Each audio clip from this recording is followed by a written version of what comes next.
Bendiciones, mi gente. Yo dije que iba a ser mi reacción en torno al debate, así que esta es mi pequeña reacción. Cuando hablamos de las posturas de matrimonios tradicionales de la Biblia, ¿cuál de todas se defiende?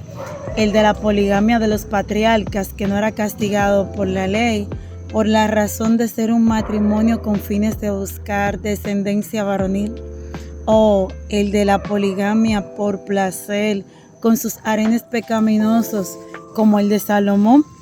También está el de la compra y venta de esclavos en el Éxodo, y uno muy peculiar, el de la deslealtad de David. La Biblia no está mostrando al inicio un modelo estándar, sino a través de Jesús una evolución matrimonial que es regida y regulada por leyes que pueden ir en contra de los preceptos de Dios. La Biblia nos muestra una evolución radical hacia un matrimonio santo. Recientemente tuvimos un debate súper interesante al que le pusimos el debate del siglo, y en ese debate hubieron dos contrincantes que eran muy buenos, el ministro Vladimir Castro y nuestro amado hermano Steven Javier. Se utilizaron algunos términos que fueron confrontativos en el debate, sin embargo, eran necesarios tocar. Un término amplio utilizado fue el término de porneia, que no es una palabra técnica estrecha como adulterio o moigeia. Es un término más amplio que se refiere a la sexualidad ilícita o sexualidad que no debe estar teniendo. Según vemos en el libro de Mateo 5:32, Jesús nos dice que cualquiera que se divorcia de su mujer, a no ser por causa de porneia, hace que ella adultere, y el que se casa con la divorciada adultera. En 1 Corintios 5:1 también nos habla de porneia, pero como inmoralidad sexual esta vez. De cierto se oye que hay entre vosotros inmoralidad, que es porneia, y tal inmoralidad como no hay entre los gentiles. Se oye que alguno tenga la mujer de su padre. Aquí se está hablando porneia, pero como incesto. Muchas veces el texto no especifica el caso exacto que se asume en el marco de la Torá, según vemos en Levítico 18, que ninguno que se acerque a su pariente cercano tiene que ver la desnudez. Aquí habla de porneia, pero porneia por incesto. ¿Qué vemos? Un contexto de inmoralidad sexual con una ruptura grave del pacto, incluyendo el adulterio. Esta es la lectura más común que encaja con el debate que fue estricto versus lo permisivo. Nos vimos que en la escuela de Shammai versus la escuela de Hillel, la de Shammai dice que el hombre no debe divorciarse sino por causa de inmoralidad, que es porneia. Sin embargo, la escuela de Hillel dice, bueno, por cualquier causa, aunque ella le queme la comida. Y la cultura judía, la porneia se consideraba una ofensa grave contra la comunidad y la ley, según Éxodo 20:17, que habla de no codiciar la casa de tu prójimo, ni la mujer de tu prójimo, ni su siervo, ni su sierva, ni su buey, ni su asno. Donde aquí está haciendo como una confrontación con los bienes, y tampoco codiciar ni la mujer ni el asno. Si un hombre era sorprendido también en la cama con una mujer casada, aquí entonces podía haber una lapidación a ambos, porque si había un adulterio entre los dos y estaban casados, aquí entonces infringían la ley. Algunas referencias históricas y culturales, como vimos en la escuela de Shammai, consideraba la escuela de la causa de porneia como válida, mientras que la escuela de Hillel era más permisiva. Sin embargo, la cultura griega, la porneia se asociaba con la prostitución y la inmoralidad. El apóstol Pablo, en 1 Corintios, habla de este tipo de inmoralidad nosotros como cuerpo de Cristo no podemos ser uno con una ramera de ninguna manera. En un contexto bíblico más explícito, la porneia se utiliza para describir la infidelidad de Israel hacia Dios. En el libro de Oseas, en el capítulo 1, nosotros podemos ver en el principio que la palabra de Jehová le vino a Oseas. Él lo manda a tomar una mujer fornicaria, que era porneia, y tener hijos con ella de fornicación, porque la tierra se había apartado de Jehová y lo quería tomar como ejemplo. Sin embargo, Dios muestra su amor y su posible de restauración para Israel. Otro término que se utilizó fue moigeia, que es adulterio en algunos casos, adulterio imputado al hombre. También se puede entender en la lista de vicios como adulterio, que brota del corazón, porque dentro del corazón salen los malos pensamientos, los adulterios, moigeia, las fornicaciones y los homicidios. También en Mateo 19:9 se usa para hablar de adulterio para quien se casa con la divorciada. Jesús nos deja una lección muy fuerte en Mateo 5:32. Pero yo os digo que el que repudia a su mujer, a no ser por causa de fornicación, hace que ella adultere, y el que se casa con la repudiada comete adulterio. Este pasaje parece simple, sin embargo, es muy complejo, porque Jesús está hablando del repudio a una mujer. El que repudia a su mujer, o sea, no la puedes repudiar a menos que no sea por una causa de fornicación. Aquí está hablando en el contexto de ella estar con otro hombre. Si ella estaba con otro hombre, el hombre entonces la repudia.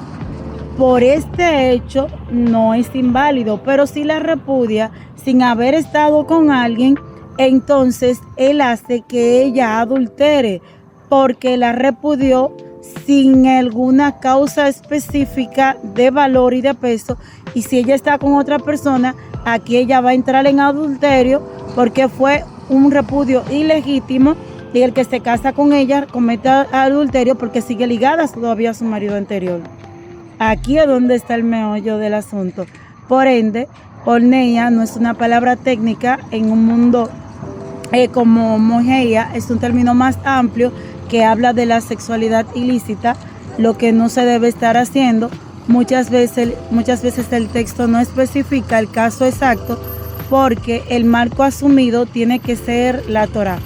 Tenemos la inmoralidad sexual como cultura del pacto, incluyendo el adulterio, que es la lectura más común, que encaja con el debate versus permisivo de Shammai y Hillel. La desnudez de algo que es vergonzoso, del vocablo erbat, que se refiere a cualquier impropio, especialmente en lo relativo a la sexualidad. Erbat, que es desnudez o indecencia, exposición, y dabar, asunto, cosa o materia, y moigeia, que fue el término que hablé hace un rato del adulterio, pero en algunos casos adulterio imputado al hombre, que se va a poder entender como este adulterio que brota del corazón. Lo vimos en Mateo 19:9, Mateo 5:32, donde se usa para hablar de ese adulterio para el que se casa con la divorciada, que fue lo que dije en un momento. Pero explicando estos conceptos bases, ahora yo quiero hablar del análisis de la estructura del debate. Para mí esto fue un desafío intelectual. Primero, la estructura de un debate es un elemento crucial para transmitir ideas de manera efectiva y persuasiva. Y a continuación yo quiero presentar algunos puntos que yo considero que fueron claves para evaluar la estructura del debate en un enfoque en la excelencia y la persuasión. Lo primero que se tiene que evaluar es la introducción. Para mí, un buen debate debe tener una introducción concisa, fuerte, precisa. Tiene que tener un excelente desarrollo y una buena conclusión, porque aquí es donde se revela el momento de la verdad. La introducción es el momento en que el exponente debe marcar la pauta y establecer en el tono del debate ese espacio para captar la atención del público y presentar el tema de una manera clara, concisa, precisa. Una buena introducción puede hacer que el debate sea un éxito, mientras que una mala introducción puede condenar el debate al fracaso total. La introducción del ministro Vladimir Castro a mí me pareció mucho más acertada y de mayor fuerza, ya que yo había escrito unas reglas que Diomedes había leído, y en las reglas del debate se habían señalado algunos puntos que debían cumplirse, y cada uno de los exponentes las tenía antes del día señalado del debate. Entonces yo sentí, no porque yo sea del equipo del ministro, que él fue conciso en argumentos bíblicos, teológicos y científicos, especialmente en la crítica histórica, la crítica textual, las variantes textuales que se desarrollaron, la exégesis de los textos, la alta crítica textual con la que se pudo manejar en el debate, pero también con una baja crítica textual que también se manejó, y todo estaba relacionado con el tema del divorcio. Ambos participantes recurrieron a fuentes extra bíblicas y bíblicas para poder apoyar sus argumentos y posiciones, como lo decían las reglas del debate. Tomaron sus posiciones, hicieron sus argumentos, pero yo sentí que en la introducción el amado Steven estuvo un poco débil y como fuera de foco en torno a la introducción inicial. Lo sentí como con argumentos como débiles, no sentí que presentó esos argumentos tan fuertes y sólidos que tenían que ver con el tema de una manera concreta, precisa y avasallante. Lo segundo que se tiene que tomar en cuenta en un debate es el desarrollo cuerpo, porque aquí es donde viene la batalla de las ideas. Aquí es donde se libra la verdadera batalla intelectual, donde los exponentes deben demostrar su capacidad argumentativa, presentar conceptos claros y definidos y respaldados con evidencias sólidas. La organización y la presentación deben ser claves para mantener ese enganche en el público, y convencidos, de verdad trataron de hacerlo. En todo momento mantuvieron un público ahí por más de 3 horas sin moverse. Eso fue muchísimo. Sin embargo, después de las intervenciones, ambos trataron de demostrar sus capacidades argumentativas con algunas discrepancias entre uno y otro, lo cual es normal y es muy bueno y es necesario. Esto aporta un mayor interés y presión a la tertulia. Cada uno puntualizó su posición. El ministro Vladimir se mostró sólido en sus argumentos, mientras que Steven intentó usar juegos mentales para ganar ventaja. Esto fue lo que yo pude notar. El tercer punto es la guerra mental. Aquí viene el juego de la mente. La mentalidad y la postura emocional del exponente deben ser tan importantes como la preparación intelectual. La capacidad para manejar la presión, responder a objeciones y mantener la calma es fundamental para influir en la percepción del público y lograr el resultado deseado. Y ambos exponentes iban por esto. Sobre todo que quien pulsaba más por esto era Steven. Hay que reconocer que Steven tiene un buen fogueo en los debates, aunque trató de usar los juegos mentales con presión y distracciones, risas y burlas. De mi parte, detrás del escenario, yo como Team Vladimir, yo de igual forma estaba haciendo ciertas señas. El ministro no se dejó amedrentar ni presionar por el ambiente, mantuvo el enfoque de su línea de pensamiento y seriedad. Yo puedo resaltar que debido a sus juegos emocionales, Steven trató de crearse, salieron un poco del tema central de debate para mí, y Steven se mantuvo caminando al borde del tema como si temía entrar a la profundidad del mismo. Es lo que yo pude apreciar.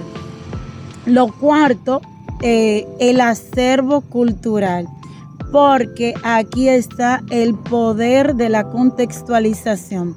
El acervo cultural es el conjunto de valores, creencias y conocimientos que el exponente posee, y es fundamental utilizar detalles concisos y relevantes para contextualizar el tema y hacer que la exposición sea mucho más efectiva y convincente.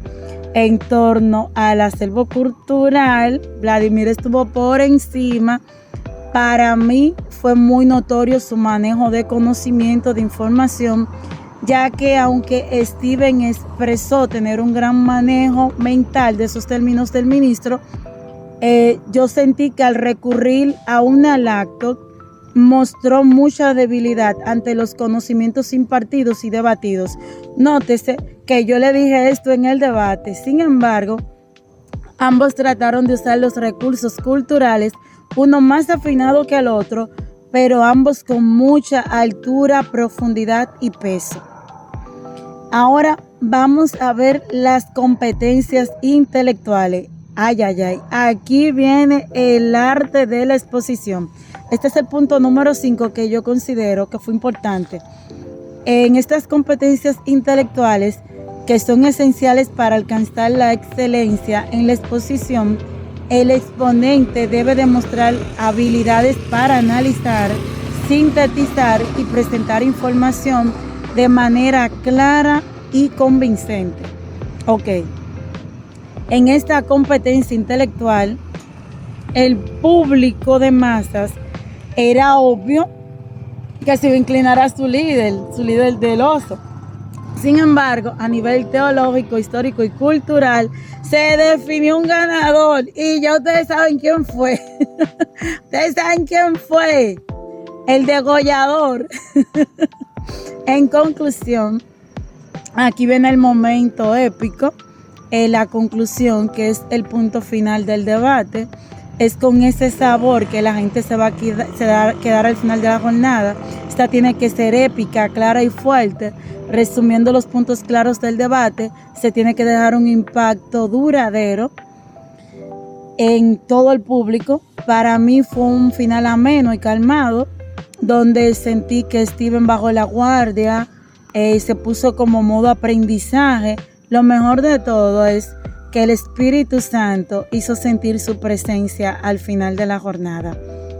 En este debate, el enfrentamiento psicológico, aquí se debe notar algo muy importante. No se puede pasar por alto este detalle. La parte psicológica juega un papel determinante, puesto que maneja la parte sensible, emotiva y la compostura interna del participante, lo que hace que el enfrentamiento entre ambos los obligara a mostrar su mejor cara frente al evento. Lo cierto es que si esa postura está alicaída y por debajo de las expectativas, puede ser letal para quien no la maneje. Las incidencias del ambiente aquí fueron esenciales, que los involucrados pudieran mantener la compostura, el sigilo, el apremio, la fuerza y determinación interior para no dejarse dominar de los accidentes del entorno. Por ende, la fuerza de voluntad fue la que primó de ser necesaria, y así se pudiese establecer un ganador, puesto que la persona en cuestión usa el ambiente más hostil para que así sea favorable para él. La verdad, para mí ambos exponentes son excelentes, tienen un gran manejo, dominio escénico y de la palabra.